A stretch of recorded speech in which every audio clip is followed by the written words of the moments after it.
I am Jerry Savage, painter, sculptor, and visual poet. I think with my eyes. My art reflects my body language. It's the power of the first impression, a non-think event. In art, rationality becomes toxic to art. It represents a life considered by asking questions. The questions are embedded in each painting, and the painting responds in nuance. It's variations on a theme. The questions asked are basic to a life considered and are known to all, such as, does life have meaning? Are we fated, or are we cannon fodder for history? Why do people we cherish and strive to protect pass? And there's nothing we can do to prevent that. Why do we seek timelessness from time? Is our persona fixed, or is it a work in progress?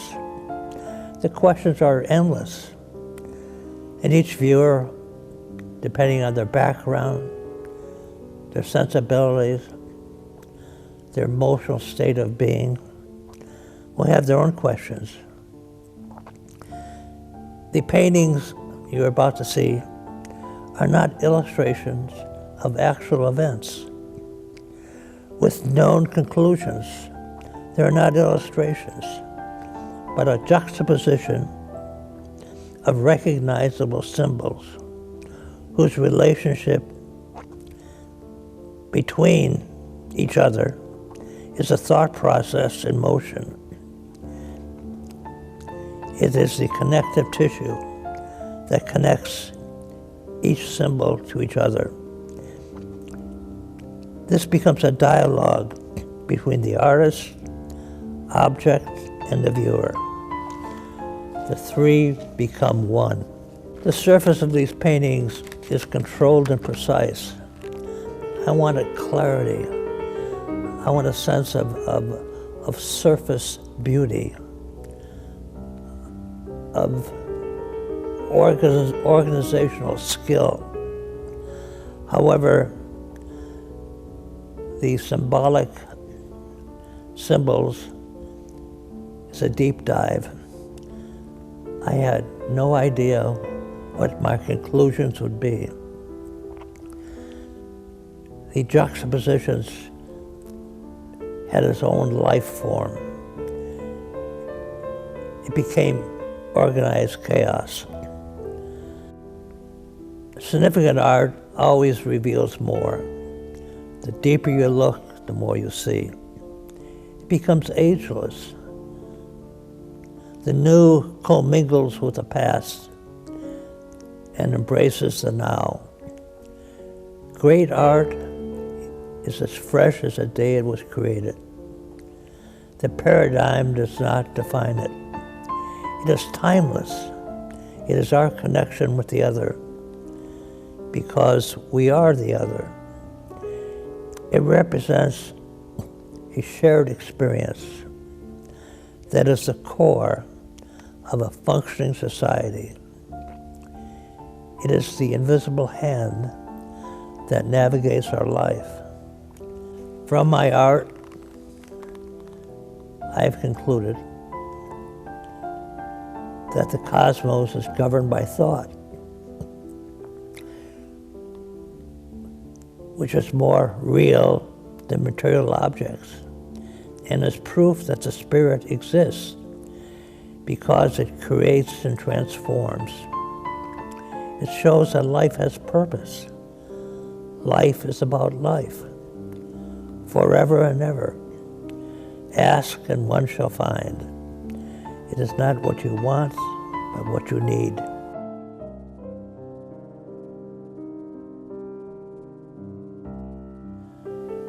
Well, I look at visual symbols. I look at objects, and I sense something. It's like a melody or a song. It implies a life of its own. Well, with my paintings, every time I look at them, I see different meaning, a different title. Originally, I called this The Contest.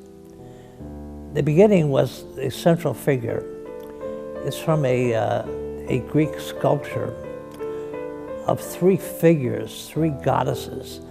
I think the sculpture is in the Naples Museum. And the unusual aspect of this, these goddesses, were having a contest between them, which one had the most beautiful ass.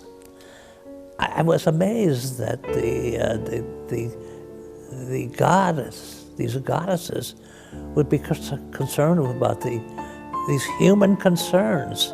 A contest. It was to me, it was beyond reason. And they would look at their bottoms in clear, mirror-like water and see the reflections. Well, my painting, I have this one goddess. Originally, it was white marble, but essentially, this is the same pose. And my figure is looking behind her at the water, but the water is not a reflection of water. It is in motion, it is flowing, and the reflection is not possible. It's the continual change. The idea is so intriguing that the gods were concerned with humanity. It seemed to indicate to me that maybe human beings have an element of divinity.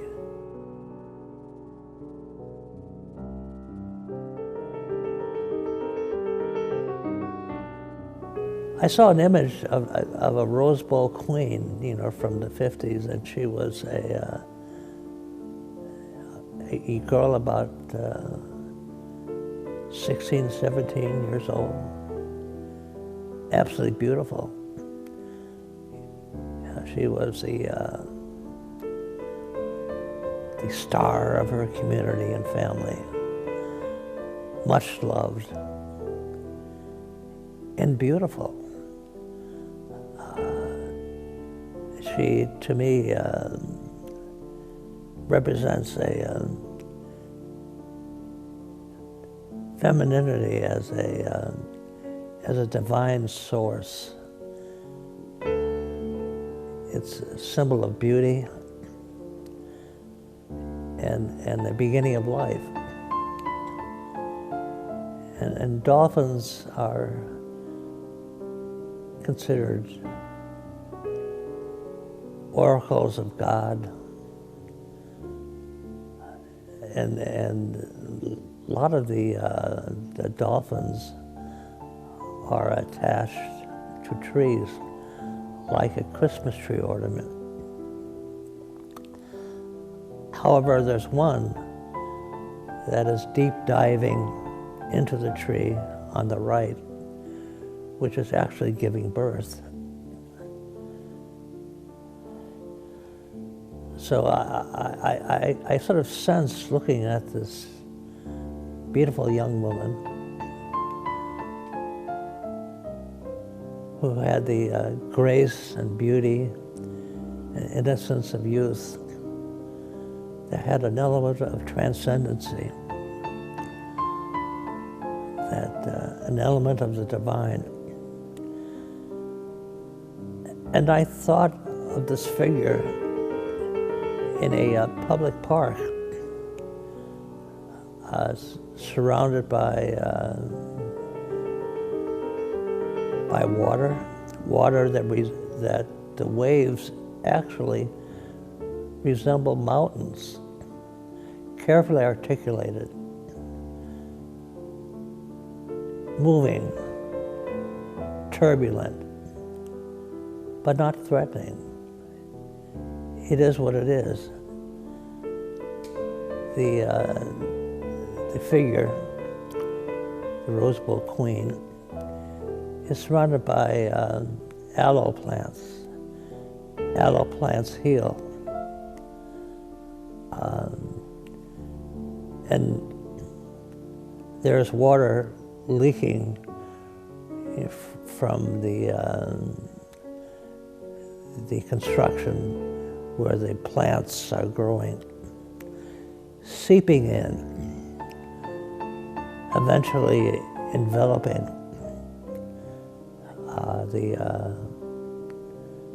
the benches. And the benches are, to me, I was thinking of the memories of people sitting on benches. Friends, conversation, lovers.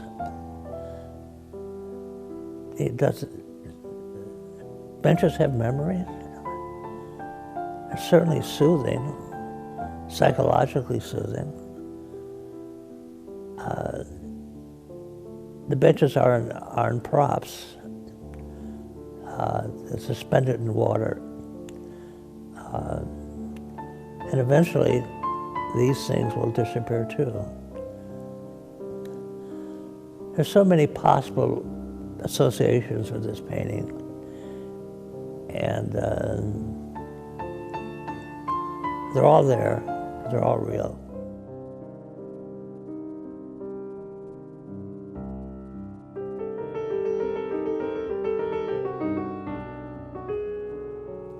And this painting, the symbolism perhaps is not as complicated as other paintings, but I think it has qualities that are consistent with the symbols I use. I call this painting, again, a number of titles, The Gaze. The figure looking at you as a subject. The starting point was from an erotic magazine, not necessarily a pornographic magazine, but young women in provocative poses. But the thing that fascinated me was her look. It was a deep look at the viewer. And I feel consistently that the female psyche is an oracle from God. It has an element of divinity. It's a creator of life. The female chooses the male, and she looks deep into the soul or persona of the other. Her hair is blue, resembles water or clouds or space or a crown. She's divine. It is desire looking at desire. It is what it is. No apologies.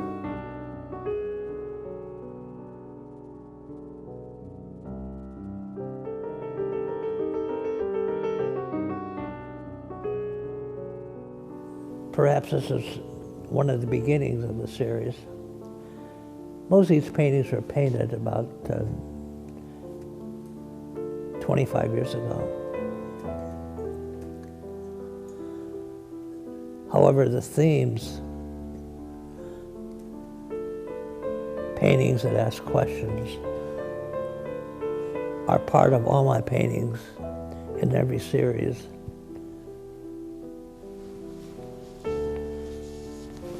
But are manifested in different ways. The possible title of this is journey home, looking back in time. It's a road well traveled. Or it could be called the passing of a cloud against a sort of a soft gray-green background with pink underlay of sky. The same colors are reflected in the landscape. Or it could be called overview. But as I look at this painting, which I did perhaps 25 years ago, I've concluded that perhaps the painting represents one of the assets of a long life. It gives a person a perspective, a view of things as they transform themselves. You have an overview that is less judgmental, more forgiving, more life-enhancing. That perspective, I think, is impossible when you're young. It's one of the true gifts of growing old. Even though as you age, your body falls apart, you lose your teeth, your hearing disappears, your eyes become weak. But psychologically and intellectually it can be a very rich and wonderful point in your life where you sort of understand that life has purpose.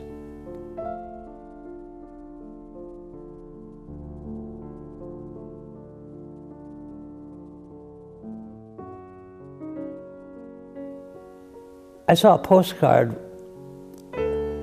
early 19th century postcard, perhaps from 1910, of children in a playground holding hands.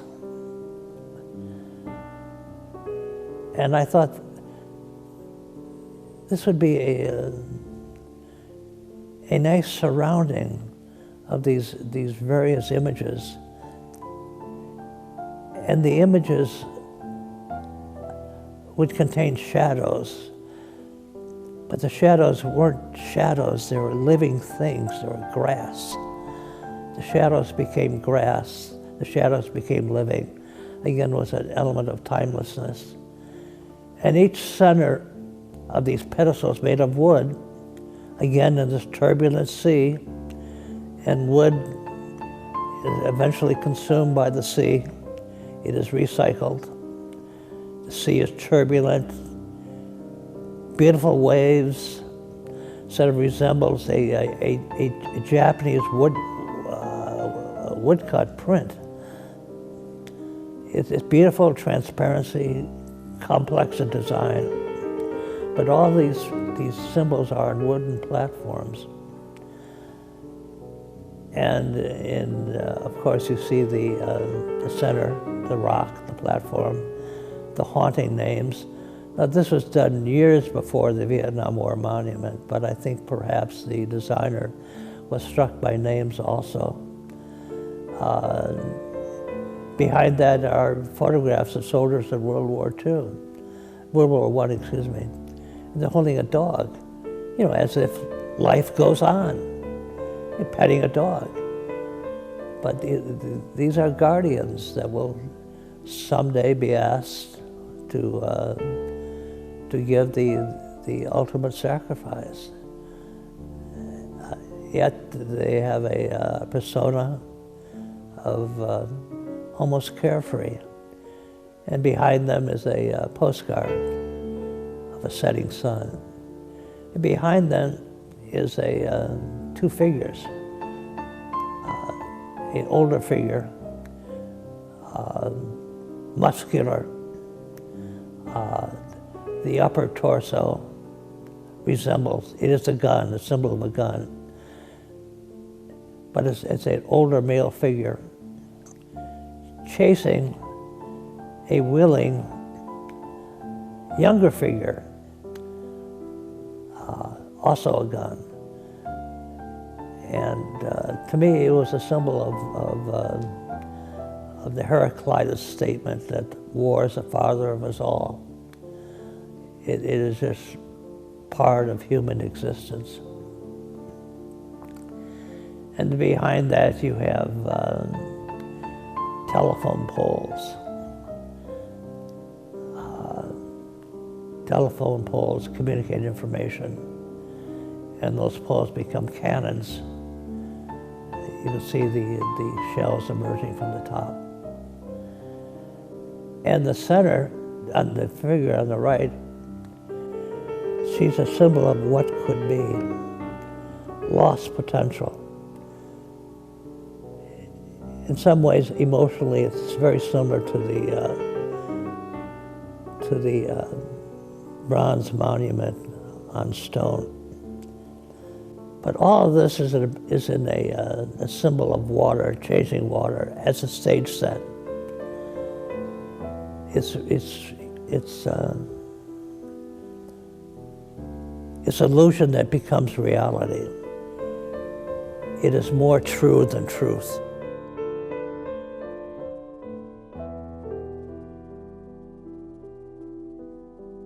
The starting point of this painting was looking at a painting by Velázquez of Pope Innocent X. I thought the gaze of that Pope was profound. He was a mathematician, amateur scientist, well-read, humanist, a man who knew who he was. I thought that I would make his persona trapped as an icon.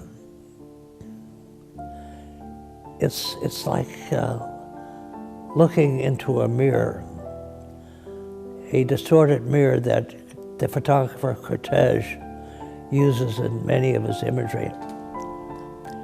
And to be juxtaposed against this illusion of marble.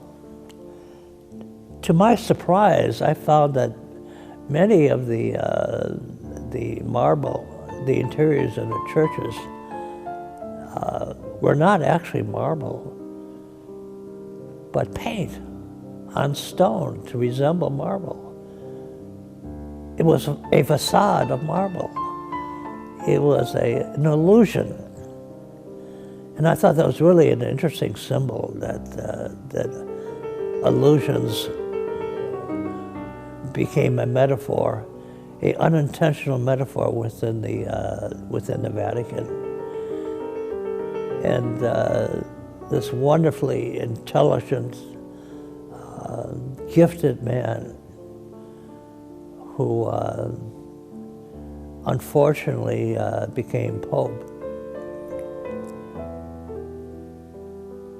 because he was trapped in that role.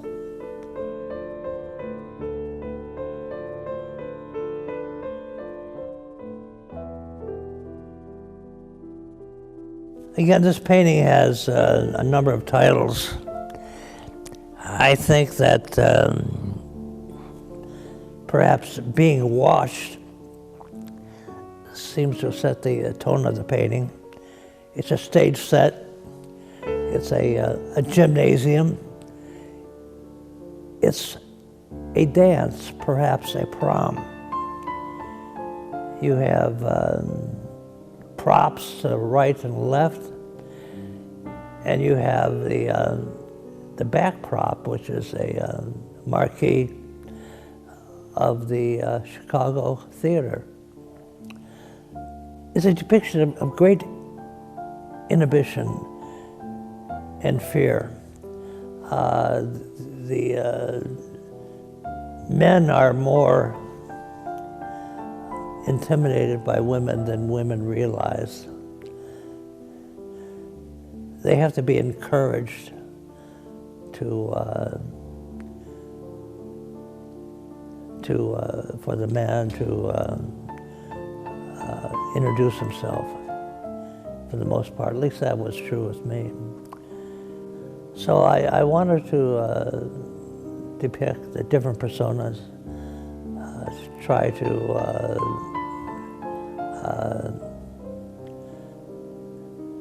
deal with the totality of experience. And of course, with the props on the left and right-hand side, you have two figures dancing on the nose of a rock formation. I got that from a postcard. And the other is a postcard of a flying figure jumping from ridge to ridge. And it's pinned onto the back. And behind it is a celebration. It's really the very humane interrelationships that occur between people. We don't know what the ground rules are, governed by instinct and attraction. And we always are become greatly inhibited when we're watched because we think we're being judged. And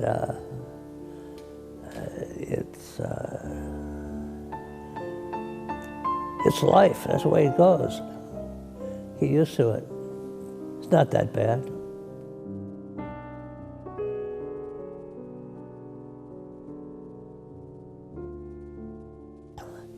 I always felt an actor's life must be a very sad life because to a certain extent, do they know who they are?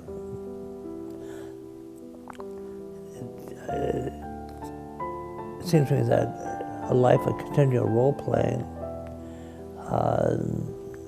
which you know is artificial, that it must be a very discouraging experience, because you're always pursuing a perceptive audience, which is sort of governed by style.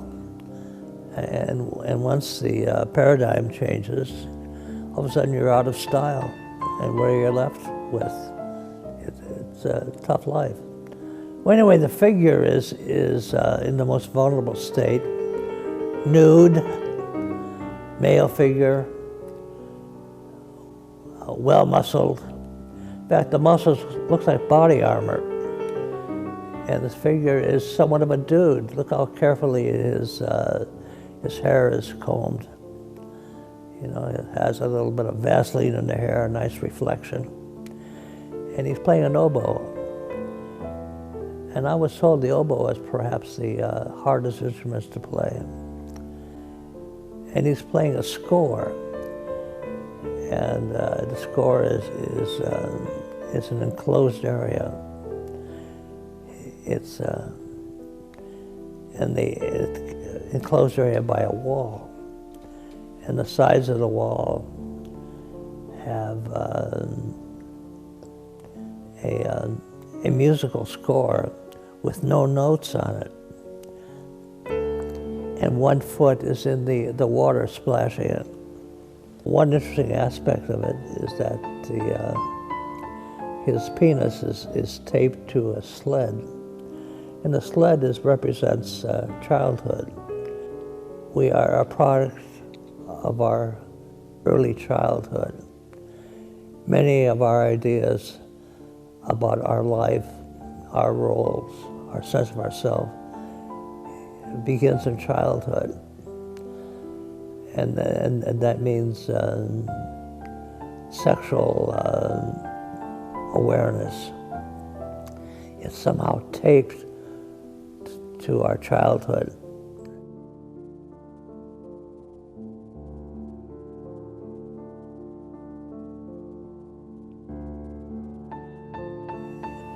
The puppeteer is the bird at the top. The strings are attached to his wings. It is feeding it's a male feeding the female.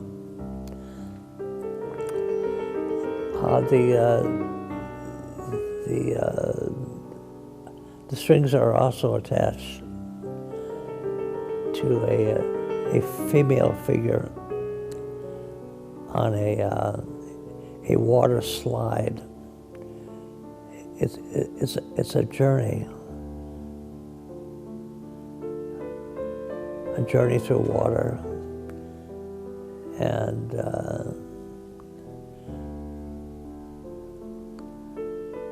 it carries you along, but also you should sink at the same time. But I like the idea of the guardian, the puppeteer. It's like like we are being watched over. Perhaps we are fated.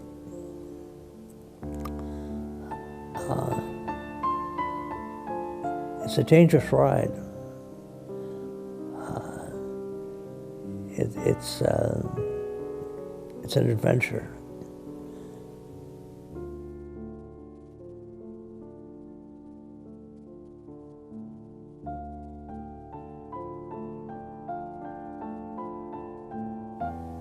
This figure is walking a tightrope. It's part baby, part female, part male. And it's walking into a lock.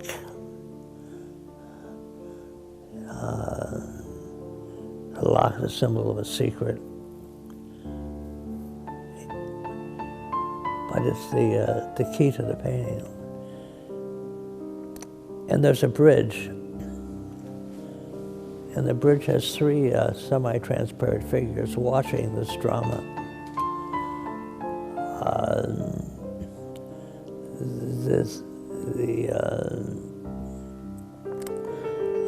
The drama occurs in this ridge, sort of a narrow valley that's capable of flash flooding. And you have a symbol of a fence in the shape of a boat. The fence is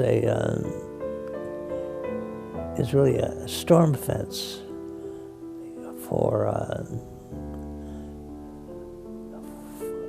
blocking out snow and high wind. It's in many ways it's about a male's response to abortion, a loss of life.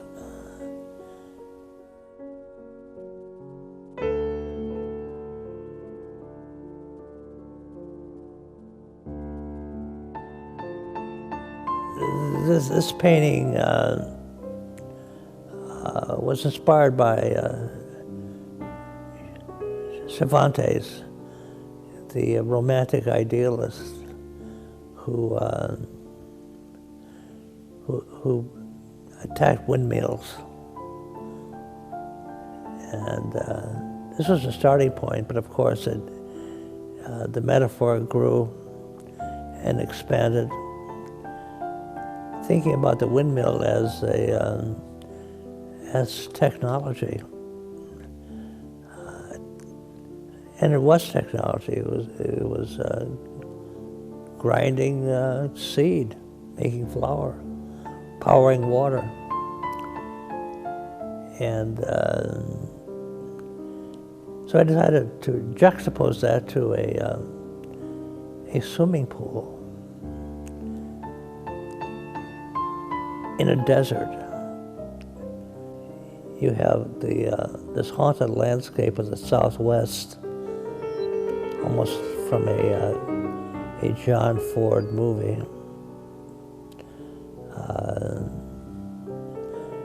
It sort of reminds me of the images of landscape in Ford's movie, My Darling Clementine.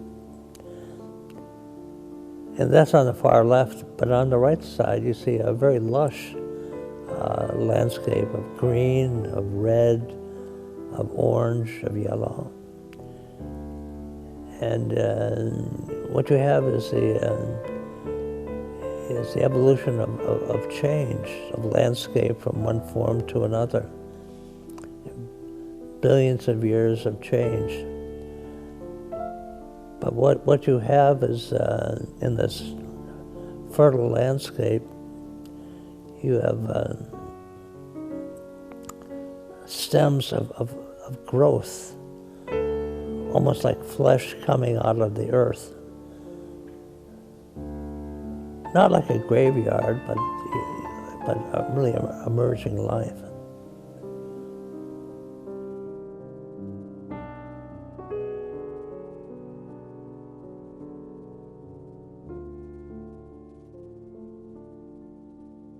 It really questions the idea: does God exist, or is it a man-made construct? What you have emerging from the mountain are heads of pooties, but they're like Cupid dolls from the 30s. But they are crying, and tears are flowing from their eyes. But the mountain is upside down, and the tears stop at the edge of the canvas. So it's really the limits of sorrow that this is an issue. How long can someone grieve? I think there's a time limitation to grieving. That's logically, it's against our will. But there is a time to grieve and a time to celebrate. And in the upper left-hand corner is a hand, and the shadow of the hand is in a profile of an image of a head, a man's head, an older man, an image of authority. Is that the man's idea of a God the rational mind created? Is it a cultural construct? Well, it could be, but I don't think it's more than that. Because to get the shadow, the light has to come from somewhere. So the light hits the hand creates the shadow. It's like the parable of the cave of Plato. Are we governed by illusions? And what is the reality? The reality to me is the light that hits the hand and creates the idea of a God. It seems to me that it shows continuity of the intuitive mind and the rational mind.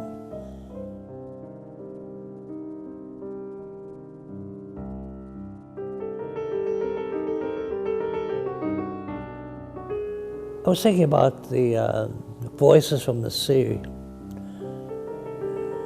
that you read about in Greek mythology, the sirens,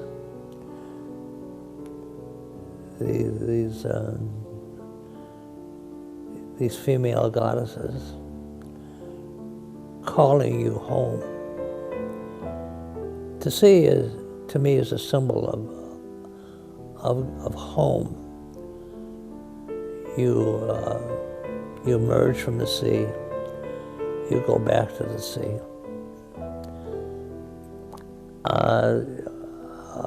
Another title is messages. You have these bottles floating around. And then you have this man on the ship with his feet extended,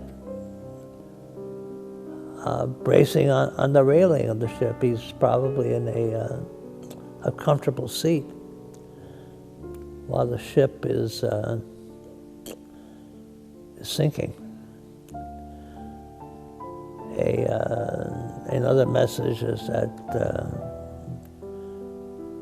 new shoes and socks, and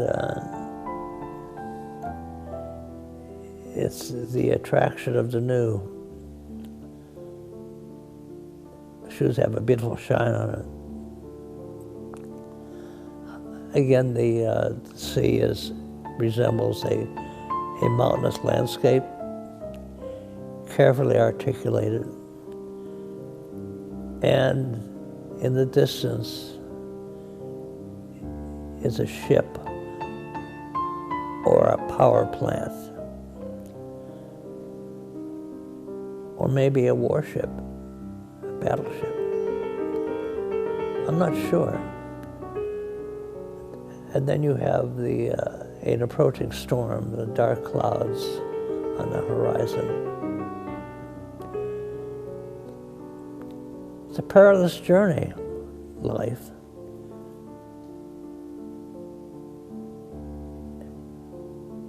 It's a journey not for cowards. It's an adventure.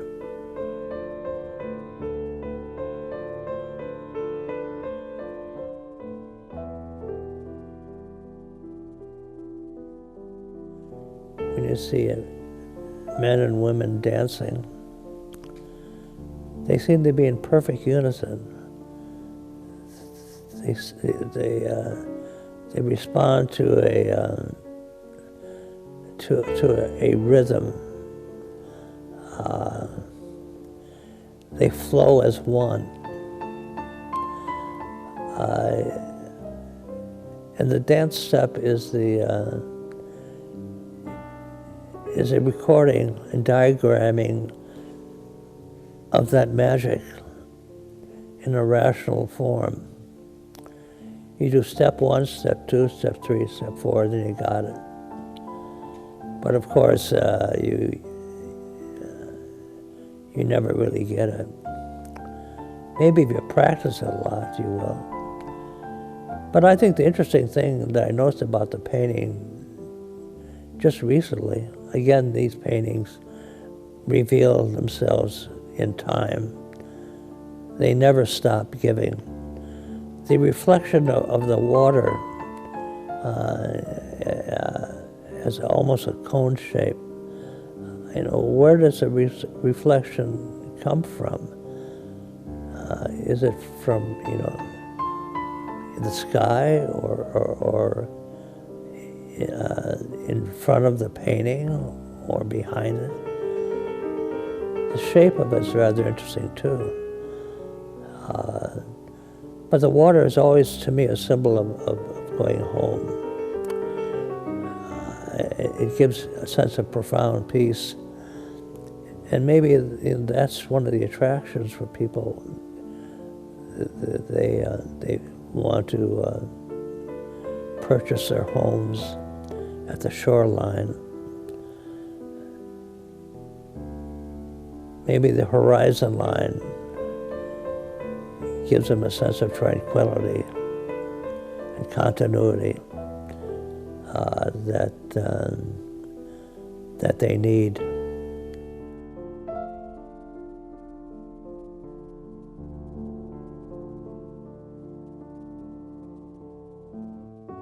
It's a fleeting memory of an intimate relationship, and surrounded by various symbols. There's a river at the base, again in a valley, You have a hand in a boat that looks like a fly rod of some kind, sort of a net, reaching out and perhaps to recapture the moment again. But the moment is gone. It's a fond farewell. It was a mismatch. It could have never succeeded, but the attraction was profound.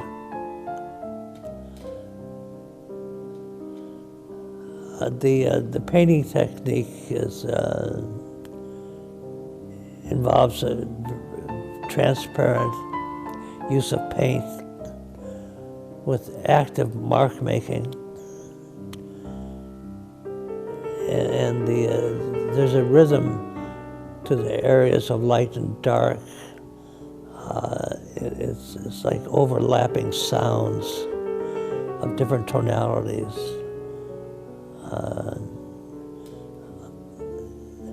They coexist, but they're separate.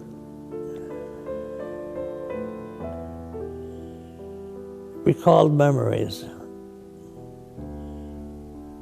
And when you have relationships like that in your life, and they were intense, you wonder if both parties ever think about that again, or once they're gone forever. To me, they're never gone.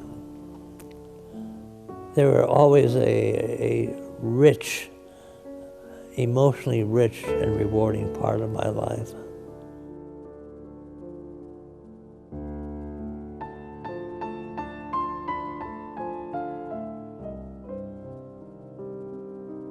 I think this lake, this reservoir of water, to me, is a symbol of the collective memory of the subconscious, the evolution of thought that is in our DNA memory, in every cell of our body. And really, this is about technology. And it seems to me that technology has a place. And if you view it properly and use it properly, it is a godsend. But it can very easily be used in a very destructive way, which destroys life. And I think that's one of the real issues of the modern world. What is the function of technology? To me, it's obvious. It extends life. And what's the purpose of life, of extending life? It's for continual life, a life of inquiry, a life of finding purpose.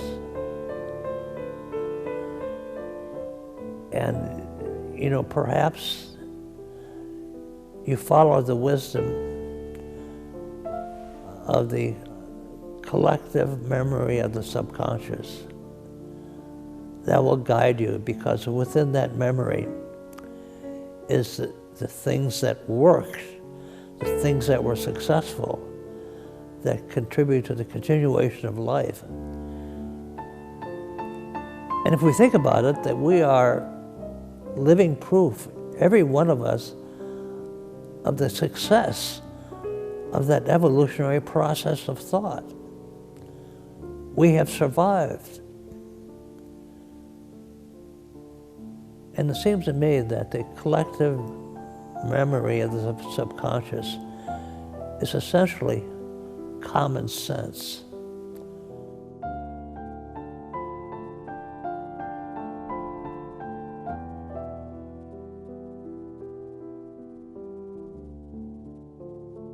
This painting was included in an exhibition at the Whitney Museum.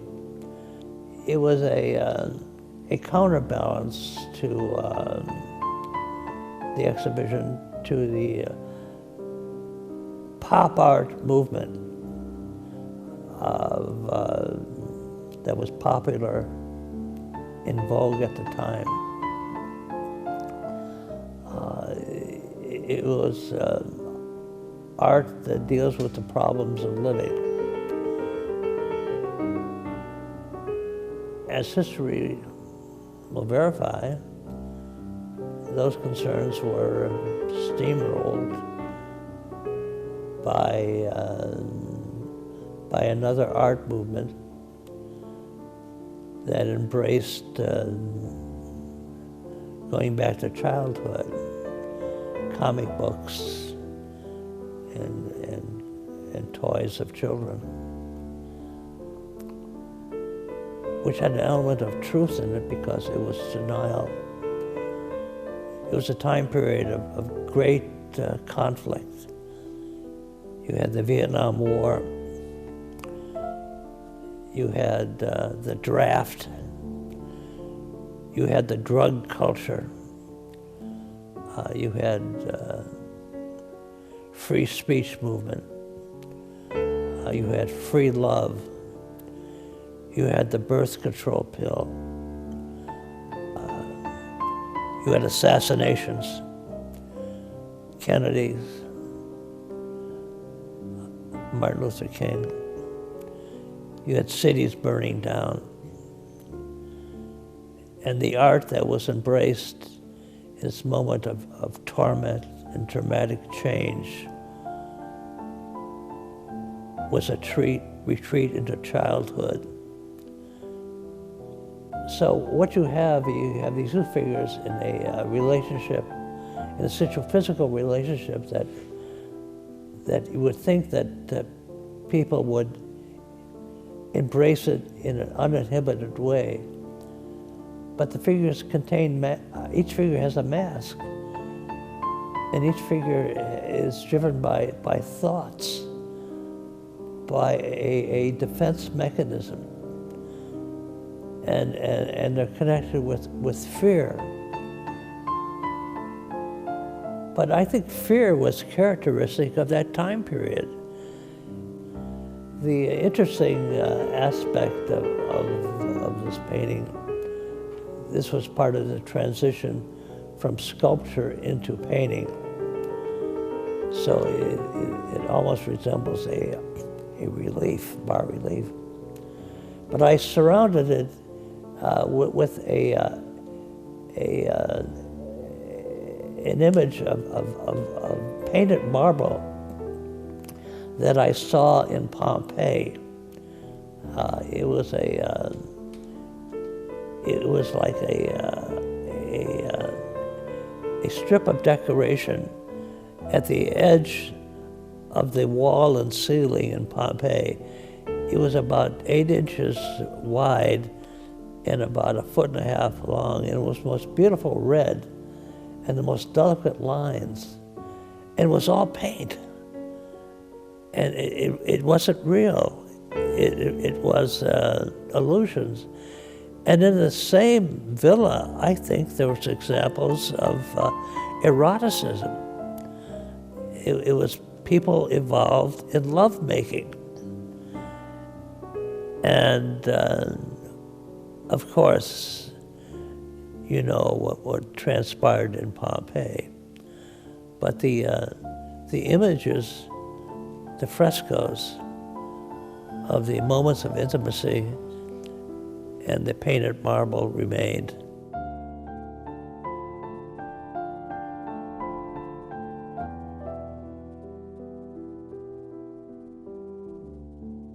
Again, this is a transition piece. One of the earliest paintings that was the beginning of the symbolic narrative paintings. I thought it was a good way to end this series or conclude the series even though it was the beginning, where the beginning becomes the end. You have this clown figure, again, looking at the viewer. Again, it's the gaze. And there's if you look at how the mouth is painted, and the clown, the court jester, is not permitted to speak. There's an X on his mouth. And there's so many ways of interpreting the symbols around these images. Those bubbles that are floating, it could be party time, balloons, champagne bubbles, party time. These are the jokesters.